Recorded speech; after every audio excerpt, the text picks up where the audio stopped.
जय माता दी। ओम नमः शिवाय। प्रिय भक्तगणों, शीलवान धन वैभव देने वाली ब्रजमंडल की अधिष्ठात्री माता कात्यायनी को समर्पित है।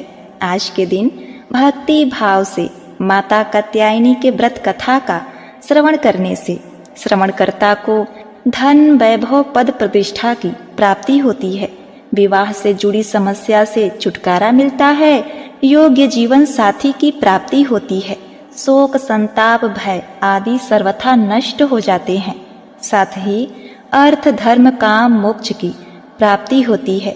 व्यक्ति पापों से मुक्त होकर माता की कृपा का पात्र बनता है। तो आज मैं सुना रही हूँ माता कात्यायनी की बड़ी ही दुर्लभ तथा पौराणिक कथा। तो आप सभी भक्तगण इन कथाओं को बड़ी श्रद्धा तथा प्रसन्न चित्त मन से सुनिएगा। जब पृथ्वी पर असुरों का उत्पात बहुत बढ़ गया था, तब ऋषि मुनियों समस्त प्राणियों को दुष्ट असुरों के अत्याचार से मुक्ति दिलाने के लिए माँ आदि शक्ति कात्यायनी रूप में प्रकट हुई थी। कत नामक एक प्रसिद्ध ऋषि थे।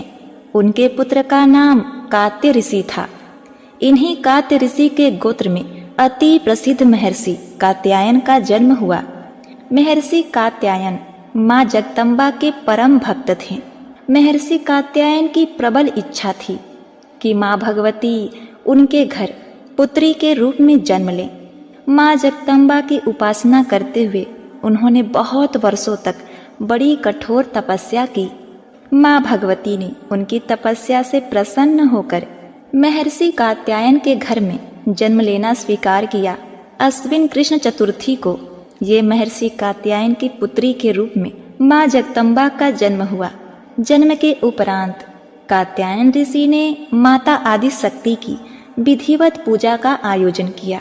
शुक्ल सप्तमी अष्टमी तथा नवमी तक 3 दिन उन्होंने कात्यायन ऋषि की पूजा ग्रहण करके दसवीं को महिषासुर का वध कर दिया था। महिषासुर का वध करने के पश्चात समस्त देव मानव लोकों में माँ दुर्गा की जय जयकार करने लगे। कात्यायन ऋषि की पुत्री होने के कारण ये माताजी कात्यायनी के नाम से विख्यात हुई। इनसे जुड़ी एक दूसरी कथा और भी है। इस कथा के अनुसार महर्षि कात्यायन ने सर्वप्रथम माँ कात्यायनी की पूजा की, इसी कारण यह कात्यायनी कहलाई। माँ कात्यायनी अपने भक्त को निश्चित फल प्रदान करती हैं। भगवान कृष्ण को पति के रूप में पाने के लिए ब्रज की गोपियों ने इन्हीं की पूजा कालिंदी यमुना के तट पर किया था। ये ब्रज मंडल की अधिष्ठात्री देवी के रूप में प्रतिष्ठित हैं। भगवान श्री कृष्ण ने भी माता कात्यायनी की पूजा की थी। इनका स्वरूप अत्यंत ही भव्य और दिव्य है। इनका वर्ण सोने के समान चमकीला और उज्जवल है। इनकी 4 भुजाएं हैं। माता जी का दाहिनी तरफ का ऊपर वाला हाथ अभय मुद्रा में है तथा नीचे वाला वर मुद्रा में है। बाईं तरफ के ऊपर वाले हाथ में तलवार और नीचे वाले हाथ में कमल पुष्प सुशोभित है। इनका वाहन सिंह है। इनकी भक्ति को परिपूर्ण आत्मदान करने वाले ऐसे भक्त को सहज भाव से माँ कात्यायनी के दर्शन प्राप्त होते हैं। माँ कात्यायनी की भक्ति और उपासना द्वारा मनुष्य को बड़ी ही सरलता से अर्थ धर्म काम मोक्ष की प्राप्ति होती है। उसके रोग शोक संताप भय आदि सर्वथा नष्ट हो जाते हैं। प्रिय भक्तगणों, अब आइए सुनते हैं कन्याकुमारी माता की कथा। शिव पुराण में लिखित एक बहुत ही प्रसिद्ध कथा के अनुसार वाणासुर नाम के एक असुर ने देवताओं को अपने कुकर्मों से पीड़ित कर रखा था। सभी देवता इस असुर से मुक्ति पाना चाहते थे, लेकिन कोई भी इसे मार नहीं पा रहा था, क्योंकि इस असुर को भगवान शिव की ओर से वरदान प्राप्त था कि उसकी मृत्यु केवल कुंवारी कन्या के हाथों से होगी। यह वरदान उसे भगवान शिव की कड़ी तपस्या के बाद मिला था। उसी राक्षस का वध करने के लिए आदि शक्ति के एक अंश से एक पुत्री को जन्माया गया। इस पुत्री का जन्म एक राजा के घर हुआ। राजा के 8 पुत्र और एक पुत्री थी। इसी पुत्री का नाम रखा गया कन्या। इस कन्या को भगवान शिव से प्रेम हुआ और उन्हें पाने के लिए कन्या ने कठोर तपस्या की। उनकी तपस्या से भगवान शिव प्रसन्न हुए और विवाह का वचन दिया। विवाह की तैयारी शुरू की गई। भगवान शिव तय कार्यक्रम के अनुसार कैलाश से बारात लेकर चल दिए। बारात कन्याकुमारी से लगभग 12 किमी दूर सुचिंद्रम गांव में ठहरी। उधर कन्याकुमारी का विवाह होते देख देवतागण परेशान हो गए कि अब बाड़ासुर का वध कैसे होगा।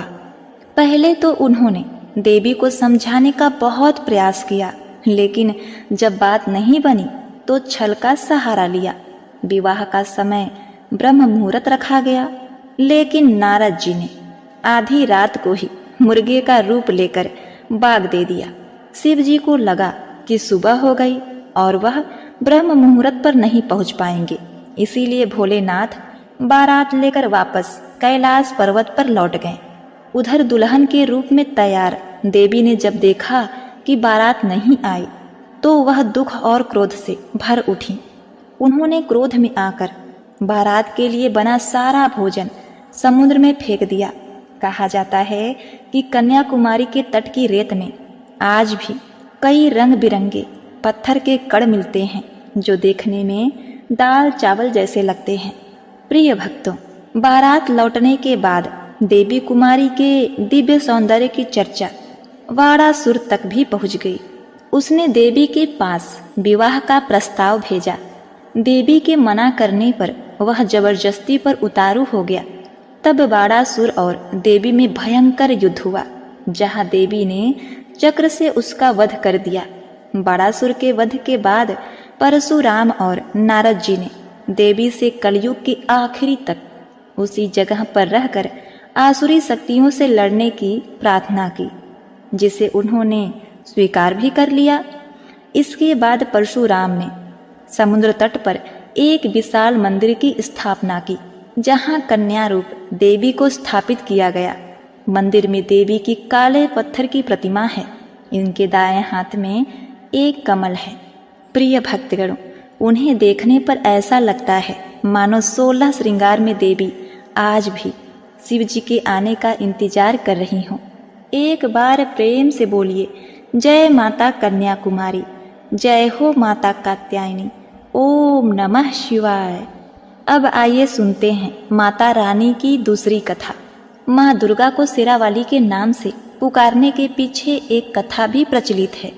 इस कथा के अनुसार भगवान शिव को अपने पति के रूप में पाने के लिए माँ पार्वती ने हजारों वर्षों तक तपस्या की थी। इस तपस्या का तेज इतना अधिक था कि पार्वती माता का गोरा रंग सांवला पड़ गया था, लेकिन तपस्या सफल हुई और माँ पार्वती को भगवान शिव पति के रूप में प्राप्त हुए। एक बार शाम के समय माँ पार्वती और भगवान शिव एक साथ कैलाश पर्वत पर बैठे थे। तभी हंसी हंसी में माता पार्वती को शिव जी ने काली कहकर पुकारा, लेकिन वह पार्वती जी को बिल्कुल अच्छा नहीं लगा। उन्होंने तुरंत कैलाश छोड़ दिया। वो वन में तपस्या करने चली गईं, जिससे उनका गोरा रंग उन्हें वापस मिल पाए। जब वे वन में तपस्या कर रही थीं, तब एक शेर वहां आ गया और उन्हें खाना चाहता था, लेकिन माता की तपस्या को शेर चुपचाप बैठकर देख रहा था। माता रानी ने वर्षों तक तपस्या किया। उनकी तपस्या खत्म होने तक शेर वहीं बैठा रहा। माता पार्वती की तपस्या को खत्म करने के लिए शिव जी उनके पास आए। उन्होंने माता को गोरा होने का आशीर्वाद दिया। वरदान पाने के बाद माँ पार्वती स्नान करने के लिए गई। जब वो स्नान करने गई तो उनके शरीर से एक और काले रंग की देवी निकली। इनके निकलते ही माता गोरी हो गई। इन काली देवी का नाम कौशिकी पड़ गया। फिर माता पार्वती का रंग गोरा हो गया। इससे माता रानी को एक और नाम मिला, जिसे गौरी नाम से जाना जाता है। अब देखिए, जब माता पार्वती स्नान करके बाहर आई तो अपने तप स्थान पर एक शेर को बैठा हुआ पाया। बाद में उन्हें ज्ञात हुआ कि उनका भक्षण करने आए शेर ने उन्हें अपना ग्रास नहीं बनाया और इतने वर्षों तक उनके समीप बैठा रहा। इस तरह वह भी उनके तप में सम्मिलित रहा। प्रसन्न हो वर्षों तक तप में साथ देने वाले शेर को उन्होंने अपना वाहन बना लिया। तब से ही माता दुर्गा का वाहन शेर है और उन्हें शेरावाली कहा जाता है। एक बार प्रेम से बोलिए, जय माँ दुर्गा, जय माता शेरावाली। चैत्र माह नवरात्रि में सुनी जाने वाली माता मैहर देवी की बड़ी ही दुर्लभ रहस्यमयी कथा, जिन्हें शारदा माँ के नाम से भी जाना जाता है। मान्यताओं के अनुसार माता मैहर की पूजा अर्चना करने वाले भक्तों को सभी प्रकार के सुख प्राप्त होते हैं। मैया शारदा अपने भक्तों को धन, संतान, आरोग्य एवं सुखी जीवन का आशीर्वाद देती हैं। इनकी कृपा से व्यक्ति धन्य धान से संपन्न हो जाते हैं। पौराणिक मान्यता के अनुसार माता सती के आत्मदाह करने के बाद उनके अंग जहाँ जहाँ पर गिरे थे वहाँ वहाँ पर एक शक्तिपीठ स्थापित हो गया। ऐसे ही 51 शक्तिपीठों में एक माँ शारदा का पावन धाम मध्य प्रदेश के मैहर में त्रिकूट पर्वत की ऊंची चोटी पर है, जिसके बारे में मान्यता है कि यहाँ पर माँ सती का हार गिरा था। प्रिय भक्तगणों, माता मैहर जागता है। इनकी भजन तथा कथाओं को श्रद्धा पूर्वक श्रवण करने से अपने भक्तों पर शीघ्र ही प्रसन्न हो जाती हैं। देवी पुराण के अनुसार जो प्राणी माता जगत जननी के प्रत्येक स्वरूपों की गाथा कथा को पढ़ता है, सुनता है तथा सुनाता है या उसका प्रचार करता है तो उनकी कभी दुर्गति नहीं होती। जो मनुष्य माता के दिव्य लीलाओं से परिपूर्ण कथा का त्याग कर उनकी निंदा करता है, वे अपने साथ साथ अपने कुल को भी विनाश की ओर ले जाता है। तो आप सभी भक्तगण इस कथा को बड़े श्रद्धा प्रसन्न चित्त मन से पूरा सुनिएगा और कमेंट में जय माँ शारदा का जयकारा लगा के कथा का श्रवण करें। बहुत समय पहले की बात है, मैहर में महाराजा दुर्जन सिंह जुदेव राज्य किया करते थे। उन्हीं के राज्य का एक ग्वाला गाय चराने के लिए प्रतिदिन जंगल में जाया करता था। इस घनघोर भयानक जंगल में दिन में भी रात जैसा अंधेरा छाया रहता था। उस जंगल में तरह तरह की डरावनी आवाजें आया करती थी।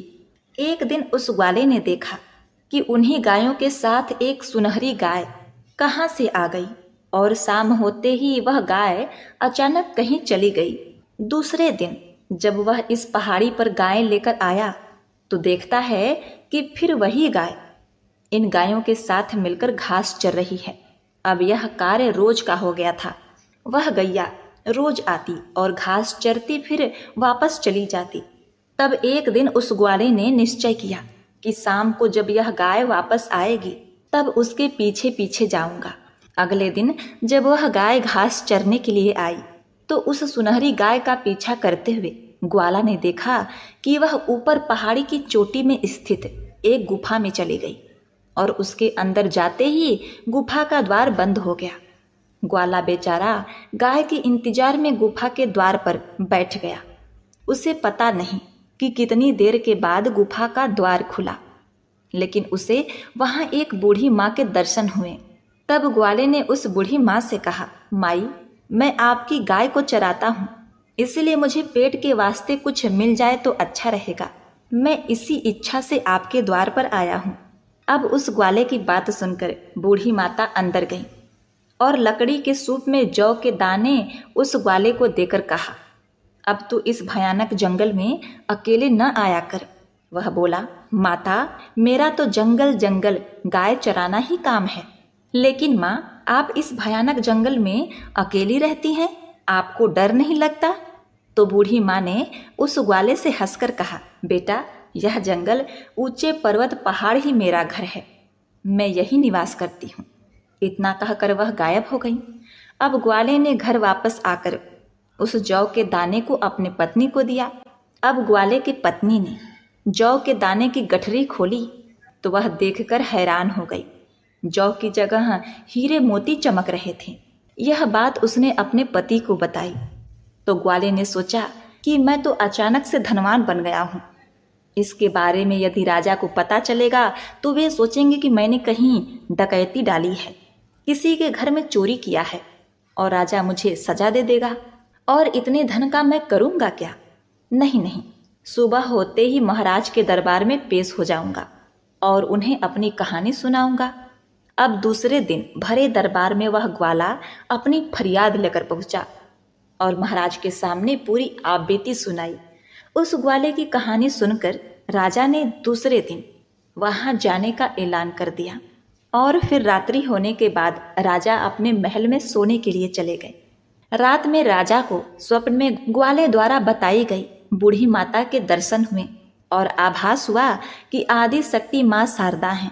स्वप्न में माता ने राजा को वहां मूर्ति स्थापित करने की आज्ञा दी और कहा कि मेरे दर्शन मात्र से सभी की मनोकामनाएं पूरी होंगी। सुबह होते ही राजा ने माता के आदेशानुसार सारे कार्य पूरे करवा दिए। शीघ्र ही उस स्थान की महिमा चारों ओर फैल गई। माता के दर्शन के लिए श्रद्धालु दूर दूर से यहाँ पर आने लगे और उनकी मनोवांछित मनोकामनाएं पूरी होती गई। इसके पश्चात माता के भक्तों ने मां शारदा का सुंदर तथा भव्य विशाल मंदिर बनवाया। यह भी कहा जाता है कि मैहर माता के दर्शन पूजन करने से पहले सत्य माता के दर्शन करने आवश्यक होती हैं, क्योंकि सत्य माता मां शारदा की बड़ी बहन थी। यह उस समय की कथा है जब मां शारदा और उनकी बड़ी बहन सत्य माता संध्या काल में एक साथ बैठी हुई थी। तभी दोनों के बीच शर्त लग गई कि जो प्रातः काल सूर्योदय से पहले अपने मंदिर का निर्माण कार्य पूरा कर लेगा तो कलयुग में उसे अधिक पूजा जाएगा। दोनों ने शर्त के मुताबिक मंदिर निर्माण शुरू कर दिया और देर रात भोर से पहले मां शारदा ने अपनी पर्वत श्रृंखला के ऊपर मंदिर निर्माण के दौरान एक दिया जला दिया, क्योंकि सत्य माता मंदिर से मां शारदा का स्थान पूर्व की ओर था। उन्हें लगा कि सूर्योदय हो गया और वह शर्त हार गई, इसीलिए उन्होंने मंदिर निर्माण कार्य रोक दिया और अपने दोनों बच्चों के साथ सती हो गई। इस बात की जानकारी होते ही मां शारदा को बहुत दुख हुआ और उन्हें लगा कि मेरे द्वारा हुई भूल की वजह से मेरी बड़ी बहन बच्चों के साथ सती हो गई। इसीलिए मां शारदा ने वरदान दिया कि जो भी मनुष्य मेरे दर्शन से पहले मेरी बड़ी बहन सत्य माता के यहाँ भोजपत्र में अपनी मनोकामना लिखकर खिचड़ी के साथ अर्जी लगाएगा, उसकी संपूर्ण मनोकामना पूर्ण होगी। दोनों ही देवी मंदिर त्रिकूट पर्वत श्रृंखलाओं में स्थित हैं। माता मैहर की वैसे तो बहुत सारी कहानियां हैं। माना जाता है कि दक्ष प्रजापति की पुत्री सती शिव से विवाह करना चाहती थी। उनकी यह इच्छा राजा दक्ष को मंजूर न थी। फिर भी सती ने अपने जिद पर भगवान शिव से विवाह कर लिया। एक बार राजा दक्ष ने यज्ञ करवाया। उस यज्ञ में ब्रह्मा, विष्णु, इंद्र और अन्य देवी देवताओं को आमंत्रित किया गया, लेकिन जामाता भगवान शिव शंकर को नहीं बुलाया गया। जब इसके बारे में माता सती को पता चला तो उन्होंने भगवान शिव से अपने पिता के घर उनके यज्ञ में सम्मिलित होने की आज्ञा मांगी। शिव ने कहा, हे सती, बिना बुलाए किसी के घर नहीं जाना चाहिए। चाहे तुम भले ही उनकी पुत्री हो, लेकिन हमें आमंत्रित नहीं किया गया है तो हमें वहां जाना उचित नहीं होगा। किंतु माता सती ने भगवान शिव के बात को नहीं माना और अपने पिता के घर आ गई और यज्ञ स्थल पर सती जी ने अपने पिता दक्ष से शंकर जी को आमंत्रित न करने का कारण पूछा। इस पर दक्ष प्रजापति ने भगवान शंकर को अपशब्द कहे। एक स्त्री सब कुछ सहन कर सकती है, लेकिन अपने पति के बारे में अपशब्द सुनना सहन नहीं कर सकती। अपने पति शिव शंकर जी के अपमान से दुखी होकर सती जी ने यज्ञ कुंड में कूदकर अपनी आहुति दे दी। भगवान शंकर को जब इस दुर्घटना का पता चला तो क्रोध से उनका तीसरा नेत्र खुल गया। यज्ञ स्थल पर पहुंचकर अपने ससुर दक्ष के सर को धड़ से अलग करके माता सती के पार्थिव शरीर को हाथ में लेकर दर बदर भटकने लगे और रुदन करने लगे। भगवान शिव के इस दशा को देखकर और ब्रह्मांड की भलाई के लिए भगवान विष्णु ने सती के शरीर को 52 भागों में विभाजित कर दिया और जहां भी सती के अंग गिरे वहां शक्तिपीठों का निर्माण हुआ। अगले जन्म में सती ने हिमवान राजा के घर पार्वती के रूप में जन्म लिया और घोर तपस्या कर शिव जी को फिर से पति के रूप में प्राप्त कर लिया।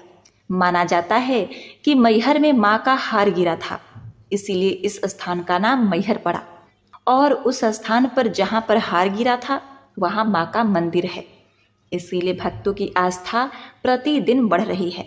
यहाँ आने वाले भक्तगण खाली हाथ नहीं जाते। बोलिए अम्बे मात की जय। हर हर महादेव।